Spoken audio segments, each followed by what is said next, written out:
a life of adventure and faith. Thanks for joining us on Life Bursts.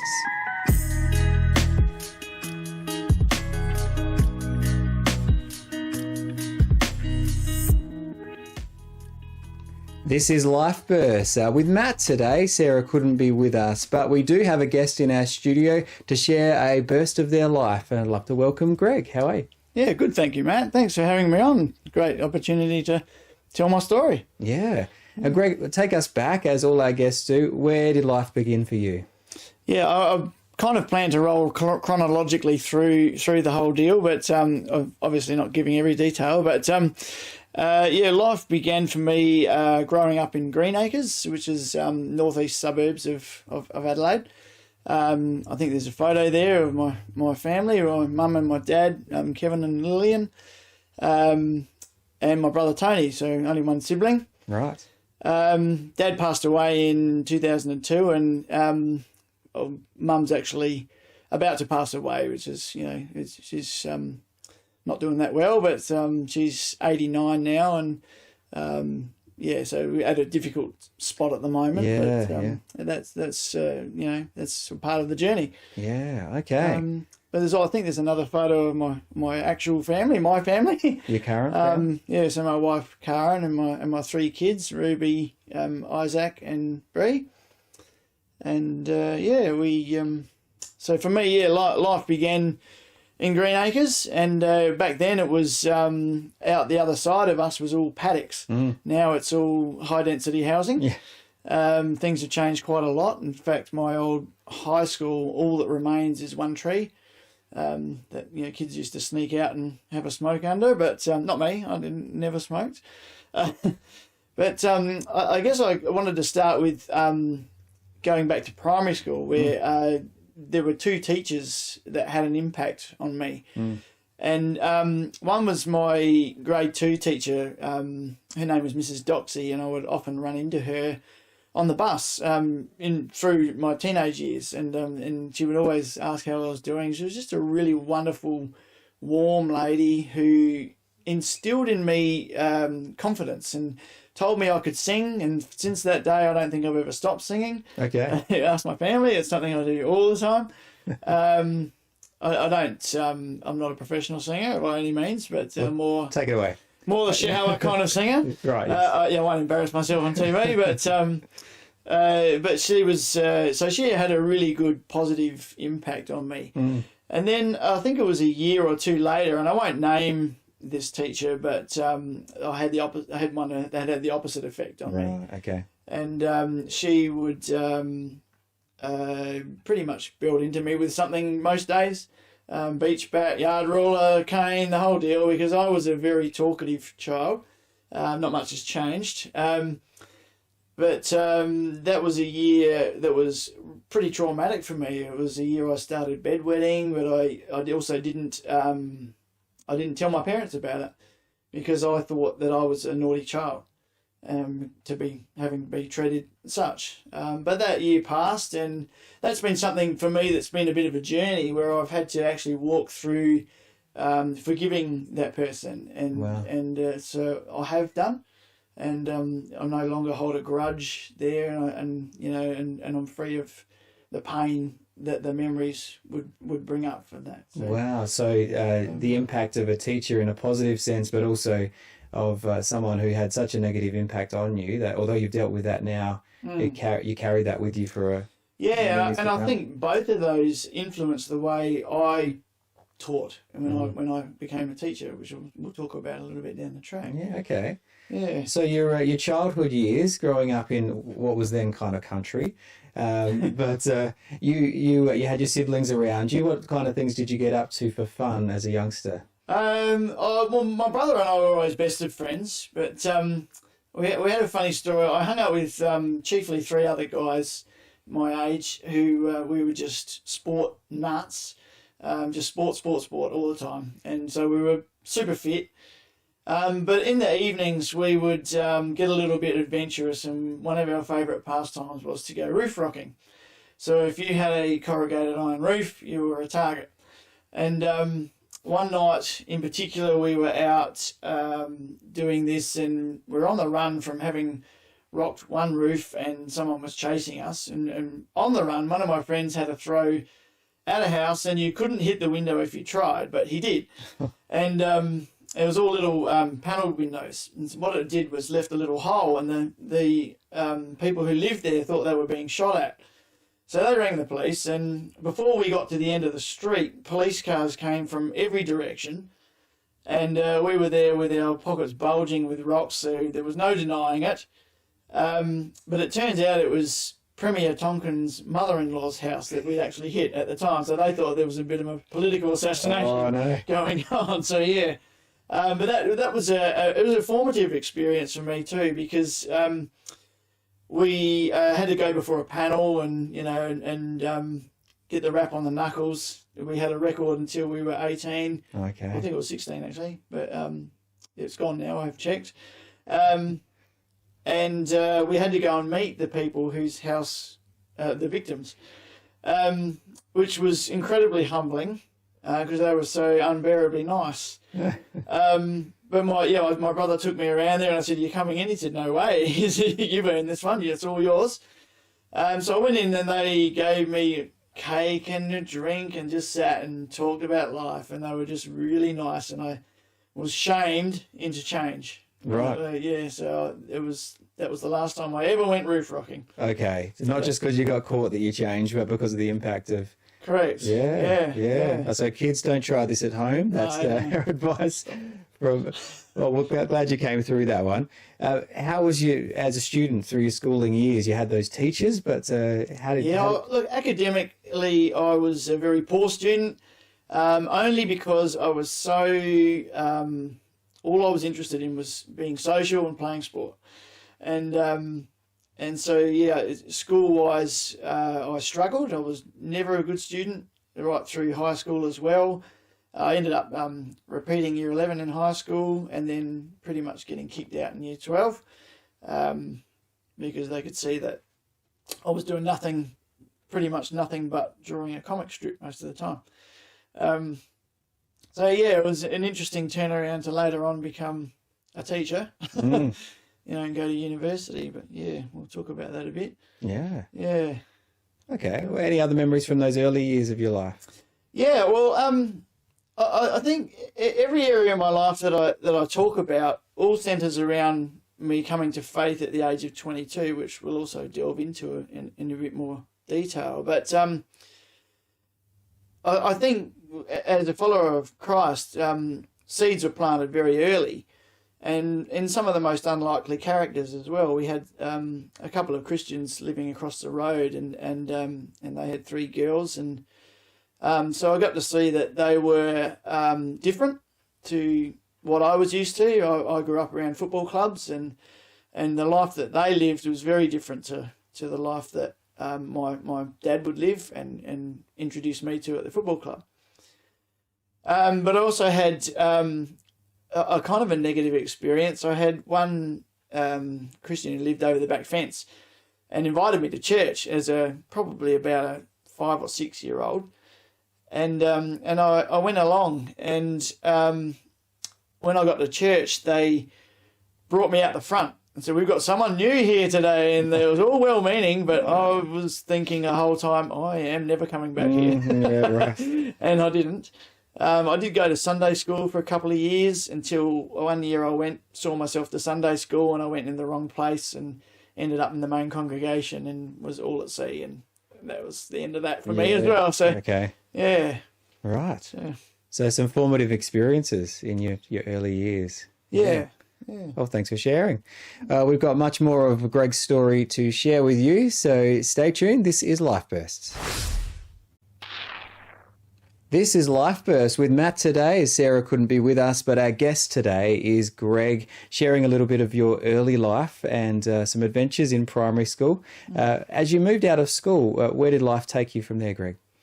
Yeah, having get kicked out of school, I obviously didn't have a job lined up or any employment prospects, so I went on the dole, and I think I was on the dole for about 3 months, and absolutely hated it.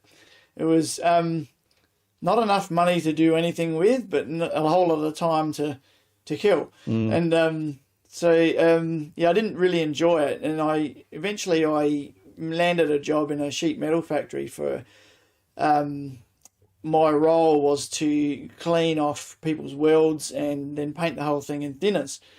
And so I was going home at the end of each day with a big headache, and I ended up going in after 2 weeks and saying, sorry, but I think this is a robot's job. Right. So I packed that one in. I then landed a job with a friend of my dad's who was a carpenter, so we were building houses.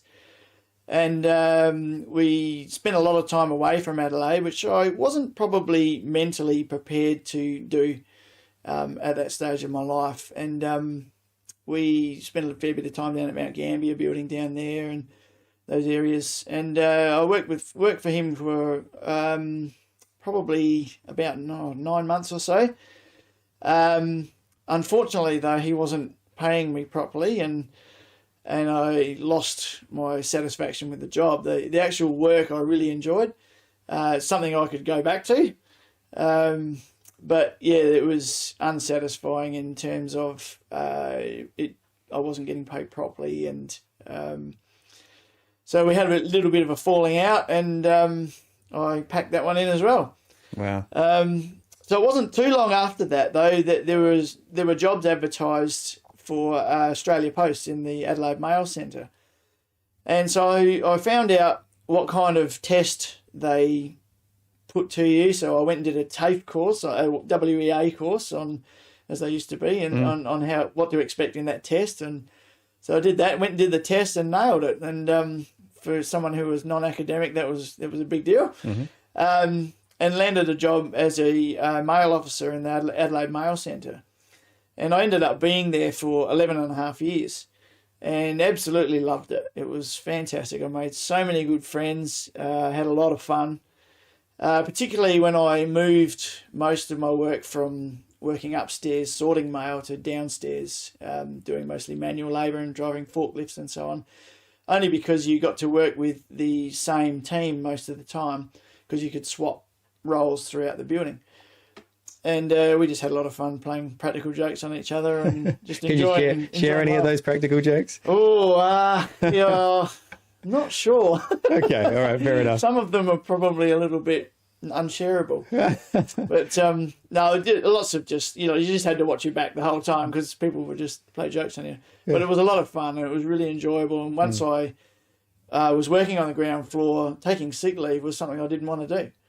I just wanted to be there with the guys and have fun. Great. So, yeah, it was good. But this is how the most significant part of my life came into being was there was a period in 86, 87, where I think that's right, where a whole bunch of guys in the Adelaide Mail Centre came to faith. Wow. And including one of my best friends, Brandon. And Brandon Chaplin is the senior pastor of Blackwood Hills Baptist, and chaplain to Port Power. We just lost a heap of viewers, I know, but that's okay. All right, power on. Yeah. And he came to faith, and he has the gift of the gab, and he was relentless with me, and he would continue to talk to me about what had happened to him and the changes that had occurred within him and in his beliefs, his whole value system, how it was all turned on its head. And he knew I was into listening to music, so he would continually throw Christian bands my way to listen to while we were sorting mail and just killing time kind of thing. And so I think eventually what happened was he just wore me down, even though I would have some good excuses for not going to church every week when he would keep inviting me. Right. But there was one week where I was sitting at home and we'd finished our meal about 6 o'clock, and I looked at my watch and I went, church starts at 7 at Bellevue Heights. So it was a long drive from Greenacres to Bellevue Heights. And I said to Mum, Mum, I'm going out. And she says, where are you going? I said, I'm going to church. And she said, where are you really going? I said, no, I'm going to church. I'm going to go and check out a church. Mate's invited me. And that was the turning point. There was no looking back from that night. Well, so it was an evening service, and when I got there, I was blown away with how many peer-aged people were there and how friendly they were. Little did I know that he was running around telling absolutely everybody, go and meet this guy.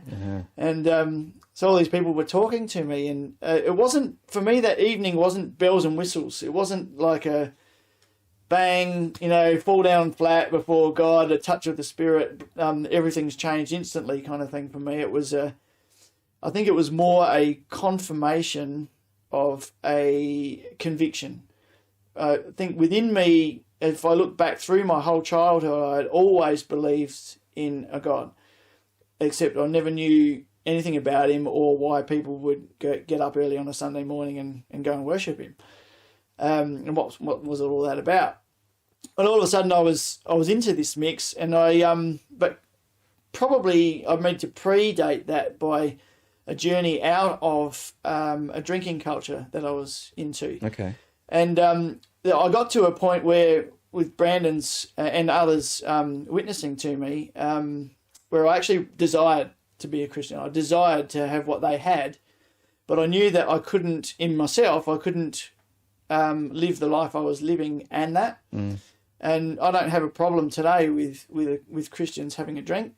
But for me, it was something. It was a stumbling point. So I knew that had to go. So I actually said to my mates when we were out one night, I said, "This is my last drink," and they're all like, "Yeah, whatever." And that'll never last. And told my brother, and he said, "Yeah, well, good luck with that." He didn't think it would last either. But that was it. At the age of 22, I had my last alcoholic beverage. I've never touched it since, and I'm too stubborn to go back. I love it when I get pulled up by the police and they say, "When was your last drink?" And I go, 34 years ago. Wow. Should be out of my system by now. But that was, for me, that freed me up to then pursue a life that was a desire for me. Right. Yeah. So you went from having those experiences as a youngster of that were pretty negative of church, that not great first impressions, to on this journey, but through the relationships you built along the way.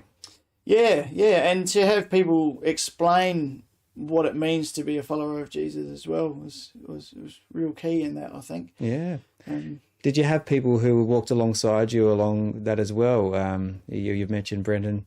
Yeah. Did he stick with you along the journey? Look, I think for anyone who was at Bellevue Heights Baptist Church at that time was incredibly blessed, because we had a whole number of mentors, male, female, brilliant people who were full on for God, who were unusual. I've got to mention Sam Thompson. He is, I think, the world's oldest youth worker, youth pastor, and also a chaplain in high school. I think he's been the longest standing in South Australia or something like that. Right, yeah, it's probably right. Yeah, but Sam's, he's a different character, but what I saw in him was a faith that was so real. And he did things differently than what I ever expected, and he would take kids on hunting trips.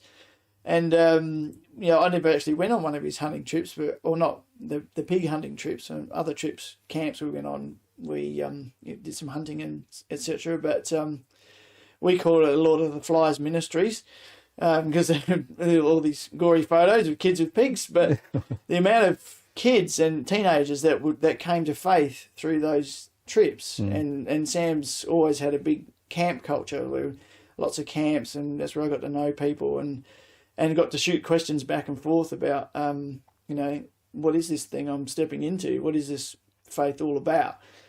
As well as other mentors like Andrew McDonough, who's author of the Lost Sheep books. He was a small group leader I was in those very early Christian days, and there are others as well there. But yeah, it had a great culture of maturing people in their faith and sending people out. Wow. Okay. So the power of community and people around you, authentic people, sticking with you. Yeah. Great. We're chatting to Greg, hearing his story. This is Life Bursts. Stay with us. This is Life Burst, and today I'm hearing, and you're hearing, from Greg's story. And Greg, as you were working through all those things that you've shared previously, someone special came into your life. Tell us how you met. I know Sarah would usually ask this question, and tell us, how'd that pan out? Oh, it panned out really well. When I first came to the church, I was the age of 22, and I met Karen, who was to be my future wife. Not then; it was never in my thoughts because she was only 17, and I got to know her as more as a little sister kind of setup, and I was always protective of her, and just enjoyed being around her. She was always a nice little character to be around. But yeah, as I got older, we were both youth leaders, and there was a time where I don't know if this is a setup or not, but all our other youth leaders were busy, and so we had to get together and organise a couple of events. And at this stage, she was around 20. She'd had one boyfriend within the church, and I was actually devastated for her when they broke up because I thought they were a good fit. I had had 3 short-term girlfriends, and she was likewise. I think she was devastated when those ended for me because we just cared for each other in that fashion. But we're around the age of 20, I think she was, and which would have put me, I don't know, a little bit older. We started organising these events together, and it wasn't until then that I kind of thought, I saw her in a different light and thought she's a bit more than just all right. And I think it was just we just clicked really well. One funny story though, which you probably won't want me to tell, but I'm going to tell it anyway. We're looking for a good marriage counsellor. I think. One of the church camps we went on was I'd just broken up from one of these relationships, and Karen was still going out with a guy, and the camp ended up being all about relationships. So the speaker was speaking all about relationships, and I'm just going, someone dig me a big hole and throw me in, please. And in one of the breaks, I was feeling really sorry for myself and went down and sat on the bank at Manham, and Karen came down and sat next to me on the swing, and she was trying to, console me, and said, "Look, I'm sure God's got someone special for you." And then she actually walked away thinking, I wonder if it's me. Yeah, right. So anyway, we did end up getting together. We got married in 1991, and there's a lovely photo there. Yes, in the photo, yeah. Where I did have the mullet. It wasn't called a mullet back then. It was trendy. Everyone wanted to look like James Rain, and I was no exception to the rule. Nice. And it would just look really weird if I tried to grow it now. But yeah, we ended up getting to a point where unstudious me felt the need to go to uni and to move into teaching. So I did go to uni. I left my job at Aussie Post after 11 and a half years, right. Much to some disgrace of a couple of people. They said, "Look, what are you mad going to teaching?" At the time, teaching wasn't looking all that flash. They said there were too many teachers, etc. And was the thought of your previous really good teacher in your mind that prompted you to jump into teaching? Yeah, probably a little. Probably more so once I'd actually hit the classroom. Right. Because I wanted to be. I think we all want to be liked, and that was a bit of a driving force behind that. But in doing some of that, I probably lost some of the authority as well because I wanted to be liked. But you learn that over time, and how to manage the two. But yeah, we left. I left the job, and then we actually landed a role as a youth pastor at Knightsbridge Baptist down in the city, in the leafy green suburbs, and we moved down there with 2 HR Holdens, which were right out of place in the middle of Burnside, and moved into a youth pastor's role. Now, that came after our plans were thwarted somewhat. Our plans were I was going to go to uni and Karen was doing her nursing, and she was going to be the breadwinner while I did uni. And but a month into that, we got pregnant, and with our eldest, and so yeah, the youth pastor's role came in real handy. So I was probably about 3/4 time youth pastor and full-time uni. So it was an incredibly busy period. Yeah. And in the middle of all that, we had our first child. And I can remember the day, well, you should always remember your children's days, I guess, but I can remember thinking distinctly as I'm looking at this little bundle of human and going, wow, I'm a dad. I don't know what I really expected, but all of a sudden it hit me, I'm a dad. I'm responsible for this thing. And yeah, so it entered me into a new phase of life. And I think that affected the way I approached uni, because I then became the typical mature age student. I was very swotty. And, well, we had the run of the gym doing sports and everything. And they said, a bunch of young fellas said, we're going to the gym. We're going to play volleyball for 2 hours, you know. And I'm thinking, that'd be great. But I'm going to the library. I'm going to go and sit in the corral and knock off this essay that I need to do. Because I think being aware that it had cost me now so much to get there, I all of a sudden became a good student. Yeah, you grew up pretty fast. Yeah, yeah. Yeah. But we also, so there was a leaving of Australia Post, but there was also a leaving of Bellevue Heights, moving to this other church. So, yeah. Right. So 4 years of uni, towards the end of that 4 years, you could choose different places to go and do a practical, a 2-week prac. And a guy came to the uni and spoke to us about teaching up on the APY lands, and I was incredibly interested in this. And so an opportunity came up to go on and to do my final prac on the lands.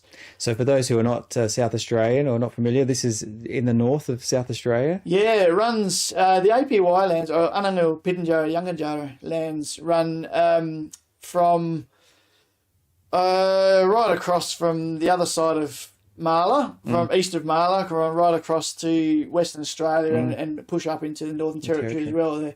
All their traditional lands, and quite a degree south. Armada, we'll talk about Armada later, but Indulkina was where I ended up going for my prac, and I absolutely loved it. I discovered a completely different culture in our country, and first people who were there who would have known. Yeah. You know, the traditional culture was so strong, and it really struck me. And teaching was very different to what I had experienced, and especially on my other pracs. And I thought, there's something about this that I really desire. So I went back home after the 2 weeks, and I was raving to Karen about it and said, I'd really like to look into teaching full-time on the lands. And she knew very little about living up there as well. So we ended up, the following year, when after I graduated, I was relieving for a year, and we ended up teeing up a very short stay at Indulkina. So I took the family up. Then we had the 2 boys, I think, and Karen as well. So we got up there, and we connected well with people who were at the school, and we really enjoyed it. So we went back home, and we were praying about this and asking God, is this right for us to do and everything? But we never got a really clear leading. It would have been great if a big, screen rolled down from the sky and just said, go for it, or no, don't do it. Yeah. We thought it was more a case of, we felt God saying, the choice is yours, and I'll honour either choice. And so we decided to apply for the lands. We got a phone call back saying, there's no job at Indulkina, there's no housing at Mimili, which are the only 2 we actually applied for, because they're the first 2 off of the highway. And they said, but we've got both going at Armata. So we got the map out, and we're tracing this map across and going, that's about 270 k's of dirt.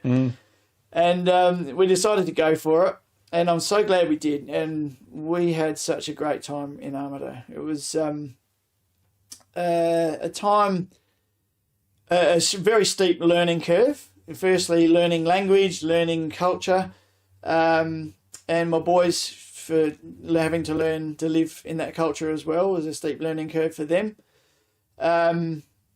Well, I'd love to hear more about it. And you've got this fantastic painting behind us, which when we come back from the break, I'd love to hear a bit more as well. We are Life Bursts. So we're with Matt today and we're chatting to Greg. Don't go too far away. You are with us today on Life Bursts, and we're chatting to Greg, who has just shared about moving to Armata and in the APY lands. And behind us, we have this fantastic painting, which I assume was given to you at some point. Tell us about this painting. Yeah, it Greg. was. This was painted by a friend of mine whose name is Nyunmati Burton. Nyunmati is now a world famous artist, so I'm really blessed to be able to have this painting. And I think she's moved pretty much into full-time painting now. But she came to me and she said, I'd like to do a painting for you, and I don't want to do a dreaming story, I want to do a Bible story. And so we sat down and worked out what she would do. And when she came to the Garden of Gethsemane, she said, that's it, I'm going to do that. And so for about 4 nights in a row, she would sit up most of the night doing this painting and coming to school very bleary-eyed. And so she came up with this one. I'll just explain it. Yeah, for our listeners on radio and audio podcasts, you tell us what we're seeing. Yeah, so down on the left, so a number of footprints leading to a little place where people are sitting. You'll notice there are some white footprints. Those are Jesus' footprints. And so this is him and the disciples coming up to sit together. And then Jesus goes off to pray, and this happens 3 times. When he comes back and their lines in the sand are getting longer because they've fallen asleep. But he goes off to pray these 3 times, and that's highlighted there by the presence of God up there. And then we get down to the place here where there are a number of spears and a whole lot more people. And this is where Jesus gets arrested. And the disciples leave to the bottom right of the painting, all except for Peter, who follows Jesus where he's tortured, and Peter stands off to the side. So quite a remarkable little painting. It is a series of paths with footprints and some circle campfires, I guess. Yeah. Beautiful dot painting. Which probably leads me to talk about faith issues on the lands. People often ask me what's the Christianity like up there, and it's very complex. I think a lot of people recognise that a lot of the traditional practices are not compatible with following Jesus. And so you've got a spectrum, if you like, where some people are on one end of a spectrum and say, well, this is our identity, and I can't follow Jesus because this is who we are. Other people will say, but I'm all in for Jesus, so I'm going to turn my back on all the old traditional practices. And some people have done that. But probably 99% of the people are somewhere in the middle, going, yes, this is our identity, and we do want to follow Jesus. How do we make this work? And that's something that non-Indigenous people can't tell them how to do. So there are complexities in working that out. We were actually blessed also through what was a tragedy up there, a great tragedy. Our friend Jackie, who was a teacher with us, was killed in a car accident. And we came down to her funeral here, and we felt, somewhat dissatisfied with the way that funeral ran. Not to be critical of family or anything, but we felt they were maybe just a little out of touch with some of the significant things that were going on in her life while she was teaching in Armata. We got back up to the lands, and her classroom had been closed, and there was a smoking ceremony to reopen that. And groups came from every community on the lands, and they did dances, they sang songs, and they prayed for her and prayed for us. They got all of us to stand in a row in the classroom, and everybody, like 100+ people, filed through, hugging and weeping and crying and doing sorry business. And we got back to the staff room that night, and we just all looked at each other and said, "That's how you grieve." It was just a very powerful time of outpouring of our grief, but also a satisfaction of feeling we've actually been able to grieve properly. So wow. So a significant time impact on you cross-culturally, but stirred you personally the whole time up there, including the grieving process. Yeah, I could talk about that for hours. Yeah. We'll move on. Yeah. But you couldn't stay up there forever. You had to move on at a certain point. Well, I think my eldest was finding it difficult there, and my wife was probably finding it much more difficult than I was, because she was, our boys were so young. Our boys were 3 and 1 when we moved there. And with that tragedy, Jackie was actually Karen's best friend, and they would go running together. So there was a bit of a hole torn in it for us, and it just felt right too, that the time had come to move on. So we applied did the general department application. So you have to nominate 70 schools, and we got number 35, right in the middle. So and ended up at Narracourt South Primary School. Yeah, Narracourt was a wonderful place. We almost bought a house. We almost put the roots down there. We were about to, but we had some very good experiences there. I had my first year teaching there, I had a particularly challenging class, and I was finding it very difficult. But there was a lady, and I think it's okay to name her, a lady by the name of Yvonne Hogarth, who I've always referred to as my second mum. She would go to my classroom, unbeknownst to me, she would go to my classroom every morning before school and anoint my door with oil and pray over my classroom. And I was so touched by that when I found out that. So, yeah, wonderful lady. Still good friends with her son as well.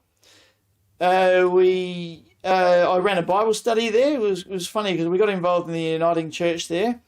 Brian Zeitz was the pastor, and I was sitting in church one time, and I'd been thinking about joining a small group, but none of them seemed a good fit for me. I'm not a person who is a good fit in a lot of places, but but I was looking around, and it was like God said to me, "Have a look around you. How many other guys are in the same boat?" And we ended up finding 6 guys who we started a small group with, and it was the most vibrant small group I've ever been involved with. We would laugh a minute. And for those who are not familiar with the term, small group. Well, I guess you'd chiefly call it a Bible study, but it was a whole lot more than that. We would get together and we would study the Bible. We would decide one week what we were going to do the next week. So we would deal with controversial topics and all kinds of stuff.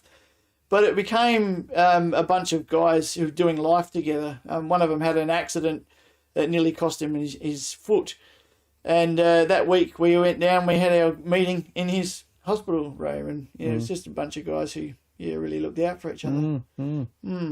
Okay. And where did life take you from that teaching role there in Narracourt? And there's all these things going on. What was the things they kept moving from there? Yeah, well, my 4th year into teaching at Narracourt, when I finally felt I'd kind of got it together, there was a assistant pastor's role came available in Warrnambool Baptist over the border.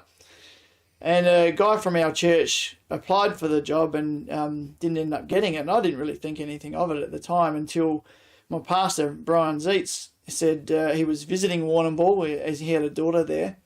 And as he visits places, he goes to different churches just to see what's going on.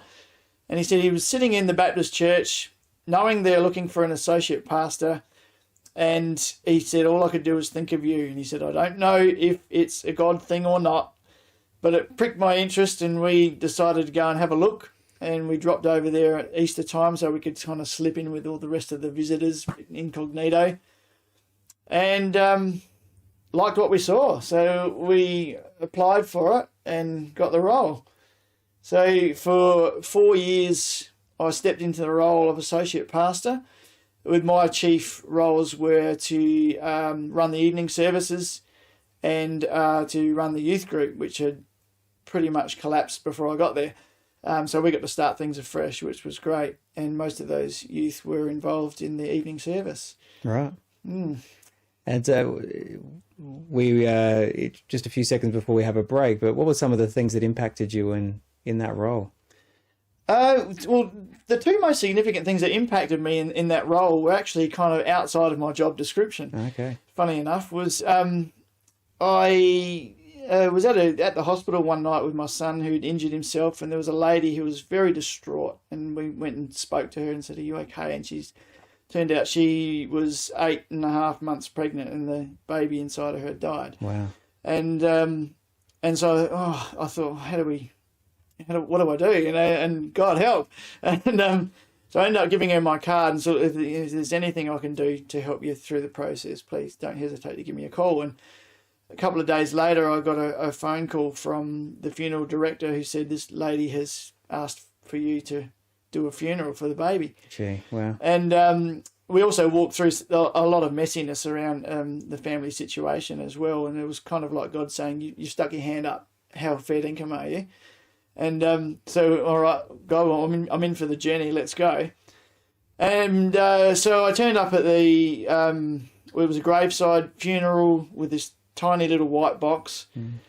And mum and dad and one of the siblings on a rainy day. And I thought, what am I going to say? And I went back to the scriptures where Jesus, in the height of his ministry years, which were very short, and his time was very precious, was approached by a whole number of kids, and the disciples were trying to shoo these kids away. Get out, you little tackers, nick off. His time's too important for kids, and Jesus told them off, and he said, look, let the little children come to me. So that was the angle I went with them, and said, look, your child is in the best possible hands it can be in. And so there was that one, and I would bump into that lady around town from time to time. Wow, what a privilege to be a part of that. Yeah. Well, when we come back, we'll hear more of Greg's story. You're listening to Life Bursts.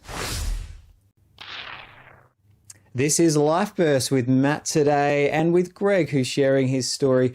You've been in Narracourt, you've had these experiences as a pastor at Warrnambool, and but you couldn't stay there. You continued to move on. The role came to an end after 4 years, and we ended up staying on for one more year, where I taught in a special school in Hamilton. And I would say if I went back to teaching, I'd look at something like that because I really enjoyed that. But it was time for us, having been gone from Adelaide for 12 years, it was time for us to come home. And Karen's mum was dying, and we thought, let's just make it happen. Let's just go home. We'll find some job, some house. And so we started applying for jobs in houses, and I landed one job working with APY kids in a boarding facility north of Adelaide. And the only house we could actually find ended up being in Mance in Meadows.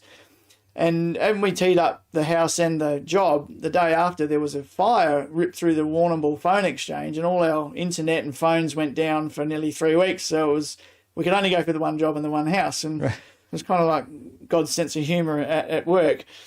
So we did end up in Meadows, and I was working as a youth worker. And we connected really well with the community because I moved back at the start of cricket season, and I love cricket, but it was also a chance to get to know people. So I ended up going out for cricket. My second son went out for cricket, and he started playing football. We got involved a bit with the football club through meeting people there, through just on the sidelines with him. We ended up at Meadows Uniting Church. When we first moved back, we actually went to Mount Barker Baptist. We knew people there, but I kept getting the words in my mind, valuing local. And so we started attending Meadows Uniting. This is going to be a bit convoluted because I want to kind of jump back and forth between the footy and the church. Yeah, but the football was an interesting one because I was doing the runner's job for the under-17s when my son was playing. And then a new coach came and with his own runner, and I was out of a role. And so I went and saw the senior coaches, Evan and Bales, Scott, and said, if you don't mind, I'm just going to join you guys on the track, just have a run with the boys. It doesn't matter if I don't get a game. 3 things you need to know. I'm 50. I'm probably not fit enough, and I was never as good as I thought I was. And but I ended up playing, I think, 33 games or something like that for the club in my 50s. I was really hoping to get 50 up, but retirement has come now. Yeah. But I ended up approaching the president after I'd become pastor of the church, and said to him, look, everybody in town knows what I do. I'd like to kind of offer that to the club in the form of a chaplaincy. He says, what does a chaplain do? And I said, be honest, I've got no idea. Right, yeah. I said, but I think it'll evolve, but I think it'll work itself out. And he said, it's a great idea, and the committee voted me in. And so I was on the phone to Brandon and saying, what does a chaplain do? And he was giving me all these hints about what to do. And there's a couple of photos here. One is a woodcut we did to raise some funds for, to get some wood for people in our community who couldn't afford to buy firewood one year. Yeah, right. And all the guys in the photo, except for the guy on the far right, he's the guy who owned the property and said, you can come and get the wood from my place. All the other guys are from the football club, including the tall guy there who was the president at the time. And that was a real joy just to be able to get those guys come out and to, and connect a bit more with them. Being chaplain is full of tensions. But the tension is that I just want to tell people about Jesus all the time, but I don't want to be that person. Yeah. Because I've had that people do that to me before I was a follower, and I know what that feels like. So I'm more relational. I want to earn people's trust, and hopefully we can have those conversations. And usually I find other people initiate them. So Greg, why say yes to being a pastor? Why say yes to being a chaplain? I mean, what is it behind all of that has been so important for you in the last few moments we have? Yeah, it's a really good question. The yes to being a pastor, it was a clear choice for us that God would honour yes or no. It wasn't this is a role I've got for you and you've got no choice. It was, this is going to be hard work. And it has been. But it's also been a great joy. And I stepped into it because Karen and I had always wanted to just avail ourselves and say to God, look, no matter where we find ourselves, we want to be yours. And I get to be pastor of this fantastic little vibrant church. Where the thing I really love about our church is there are a whole lot of people in there who are so passionate about the Lord, and it's not just going through the motions. They've let me make a whole lot of changes. Not just let me, but they've rolled with it and enthusiastically embraced that. And so I just love our little church, yeah.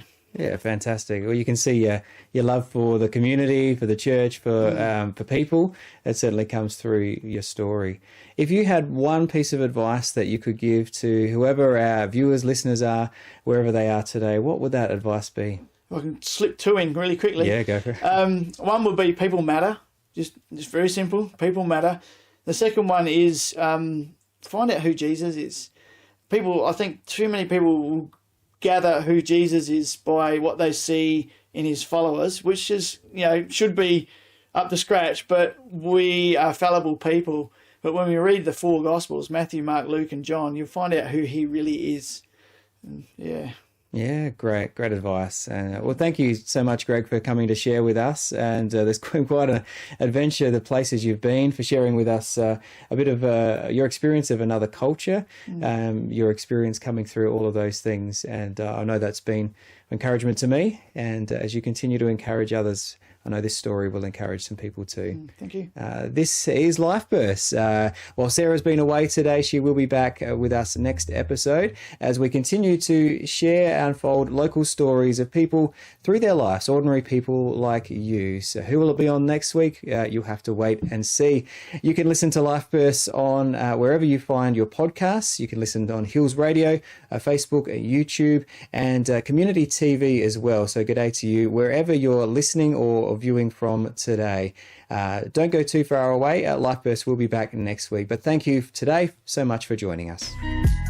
Life Bursts is hosted by Matthew Carratt and Sarah Freeman, with production by Reese Jarrett and Kay Hoshraw Ozadigan. For more episodes of Life Bursts, go to rawcut.com.au. This is a RawCut production.